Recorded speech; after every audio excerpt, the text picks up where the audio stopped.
Good evening and welcome to the channel's studios here in London with your international news around the world in 5. A deadly hurricane which has been tearing through the southeast Caribbean has now killed at least 7 people.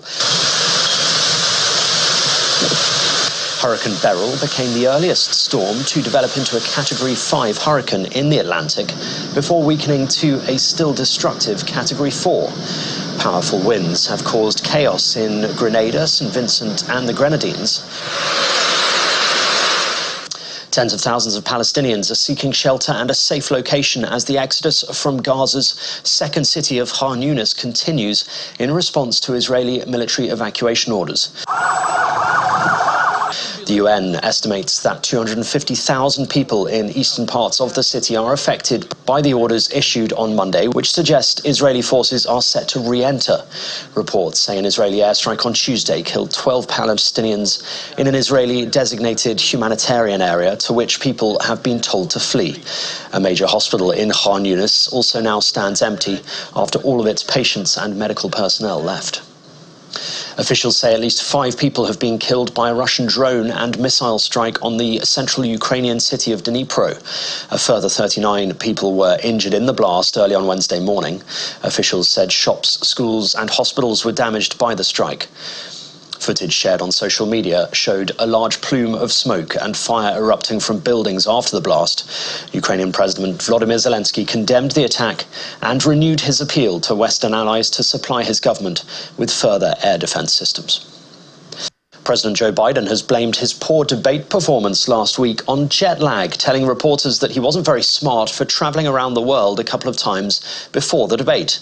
"I didn't listen to my staff and then I nearly fell asleep on stage," he said. However, the 81-year-old last returned from travel on the 15th of June, nearly 2 weeks ahead of the 27th of June debate.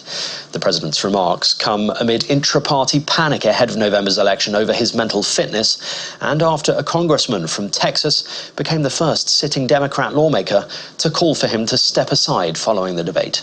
Lloyd Doggett said, "I am hopeful that he will make the painful and difficult decision to withdraw." Coming home to Texas this weekend, I would say that the input from my constituents has been 10-1 in favor of replacing President Biden on the ticket. And I'm not an advocate for any other candidate, and I would not know tonight who I would prefer of the possibilities. What I do see is a strong bench, though perhaps not as well known nationally. We've got several governors, we've got several members of the United States Senate, undoubtedly the vice president, maybe some other members of the cabinet. Sierra Leone has brought in a new law banning child marriage with much fanfare at a ceremony organised by First Lady Fatima Bio in the capital Freetown. Invited guests, including First Ladies from Cape Verde and Namibia, watched as her husband, President Julius Maada Bio, signed the Prohibition of Child Marriage Act into law. Anybody now involved in the marriage of a girl aged under the age of 18 will be jailed for at least 15 years or fined around $4,000 or both. And Greece has introduced a 6-day working week for certain industries in a bid to boost economic growth. New legislation, which came into effect at the start of July, allows employees to work up to 48 hours in a week as opposed to 40. It only applies to businesses which operate on a 24-hour basis and is optional for workers who get paid an extra 40% for the overtime they do. However, the move by the Greek government is at odds with workplace culture elsewhere in Europe and the US, where 4-day working patterns are becoming more common. And that's your international news around the world in 5. Now back to the channel's studios in Lagos.